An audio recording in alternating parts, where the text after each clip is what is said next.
You mentioned the big week you've got with Brighton and West Ham.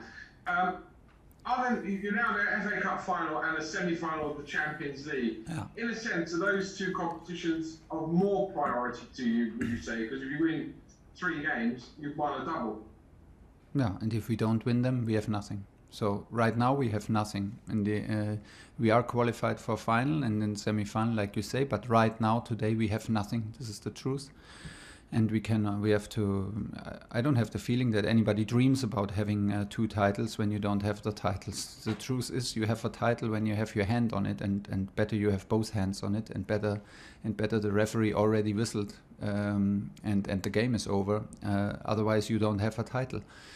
We have chances to have titles, but we have a big race, and we did not close this gap to judge to give priority to any finals or semi-finals in Champions League. We have clearly 100% cleared out, and I trust my team to 100% clearly focus on next week. There are no more important games than Brighton and West Ham. This is absolute no-brainer for us. You were playing in the FA Cup this weekend. Congratulations again on getting through to the final. Everton and Spurs drew. Yeah. West Ham were beaten. Was it a good weekend for Chelsea in the Premier League? Premier League? Yeah. Yeah. Even though you didn't play. Yeah, it's better if our direct competitors don't win. Yes, but we have to do what we can do and what we can influence. And this is now the big target. We have an absolute crucial week coming up with Brighton and West Ham ahead of us. So in all direction, everything is possible, but it's in our hands now to make a huge step. And we come from a very successful, a very emotional and very demanding week with games in Sevilla against Porto and in Wembley Stadium against City. So now is the moment today to put full focus back on Premier League, and to make hopefully a huge step in this race. So it's a crucial week for us. There's no way that I will deny this, and I hope we will absolutely be ready tomorrow.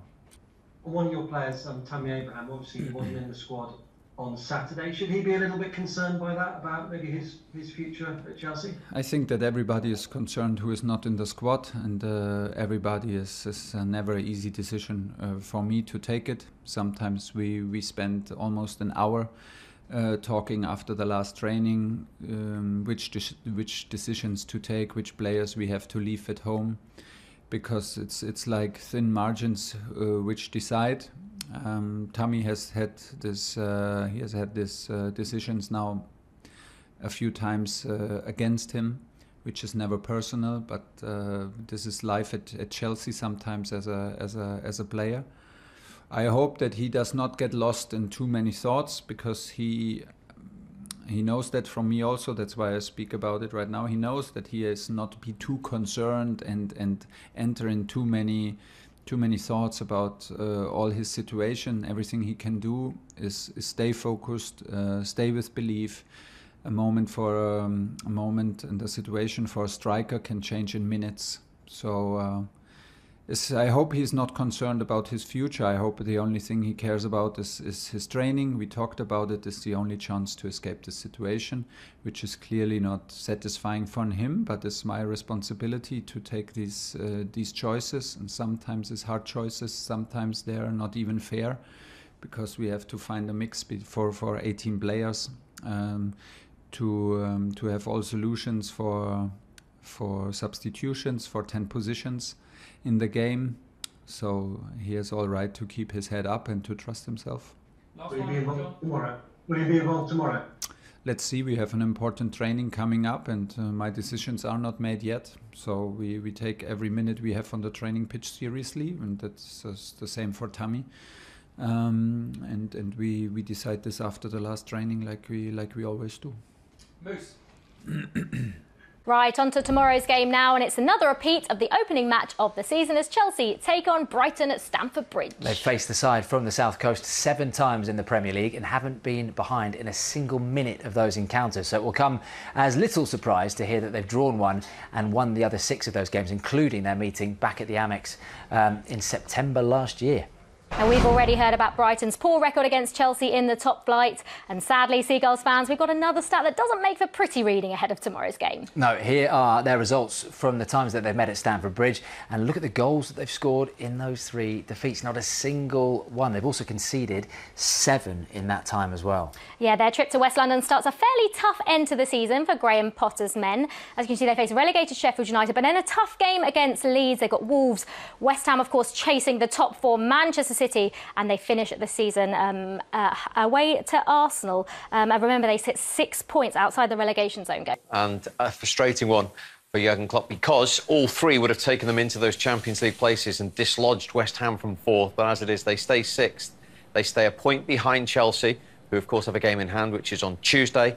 And they have 2 points to gain up on West Ham, having played the same number of games. So how much of a setback potentially could that be for your former club, Michael?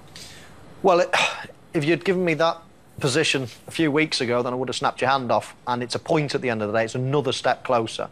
I don't think it's a disaster. It's a little setback. I still think Liverpool have, as much as it's not in their hands, you know, numerically, I think when you look at those fixtures, it very much is in their hands. I think they're going to have the easiest run-in out of those 5 teams. out of the last 6 there? I think they can definitely win 5 out the last 6, and of course Manchester United away is going to be a difficult one. But when you look at their counterparts, they've got some really tricky ones, and especially West Ham, Chelsea, 2 teams above them playing each other, so they're guaranteed at least 3 points to be dropped with 2 teams above them in the next week or so. So I think Liverpool are still in a decent enough stalking position with a nice run in to come.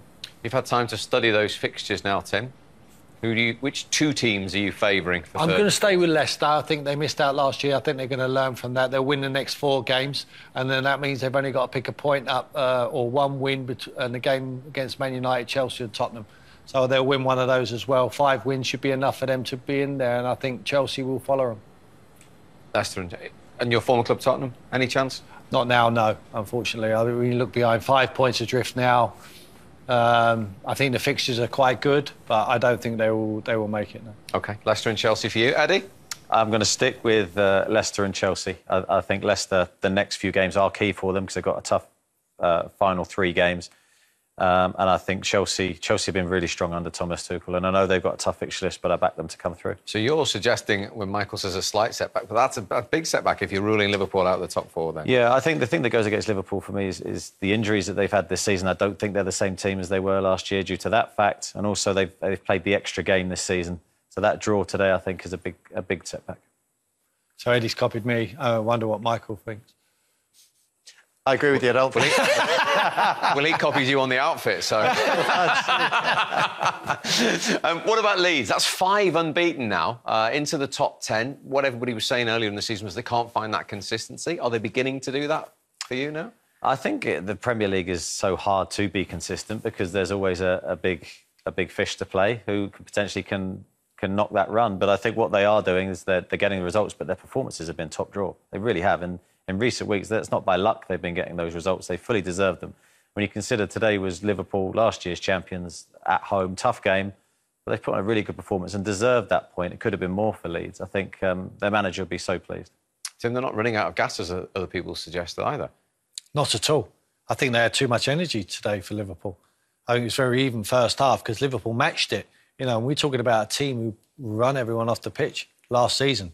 You know, the high-intensity runs, getting the ball forward to the front 3. Liverpool blew teams away. No one blows Leeds away. You know, he demands them to be fitter.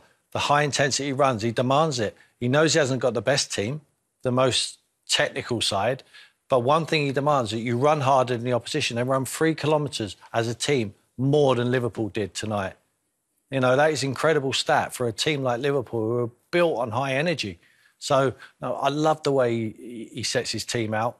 They always go on the front foot. and he backs his side. You know, he backs them. He gives them the confidence. Now, in the dressing room, there's a lot of these boys who've come through the pyramid system in the UK, you know, and played at lower leagues. They're coming up against the champions. They did it first game of the season, they lost 4-3.